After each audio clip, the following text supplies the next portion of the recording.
ఫిబ్రవరి 12 కొరకు సేతు స్పర్జన్ గారు సిద్ధపరిచిన ధ్యానం నేను చదువుతున్నాను, మీరు వినండి. లోతు అబ్రహామును విడిచిపోయిన తర్వాత యెహోవా, ఇదిగో నీ కనులెత్తి నీవు ఉన్న చోట నుండి ఉత్తరపు తట్టు, దక్షిణపు తట్టు, తూర్పు తట్టు, పడమర తట్టు చూడుము. ఎందుకనగా నీవు చూచుచున్న ఈ దేశమంతటినీ నీకును నీ సంతానమునకును సదాకాలం ఇచ్చెదను. ఆదికాండం 13వ అధ్యాయం 14-15 వచనములు.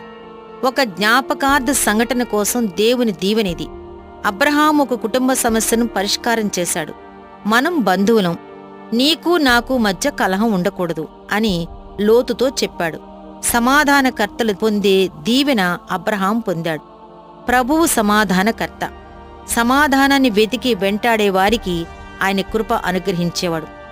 మనం ప్రభువుతో సన్నిహిత సంబంధాలు కలిగి ఉండాలంటే సమాధాన మార్గాలకు సమీపంగా ఉండాలి. బంధువుల పట్ల అబ్రహాం ఉదారంగా ప్రవర్తించాడు. ఒక ప్రదేశాన్ని ఎంచుకోవలసి వచ్చినప్పుడు మొదటి తరుణాన్ని బంధువుకే ఇచ్చాడు. శాంతి సమాధాన నిమిత్తం మనలను మనం తగ్గించుకుంటే, లేక ఏదైనా పోగొట్టుకోవడానికి ఇష్టపడితే ప్రభు అంతకు అంతా మనకిస్తాడు.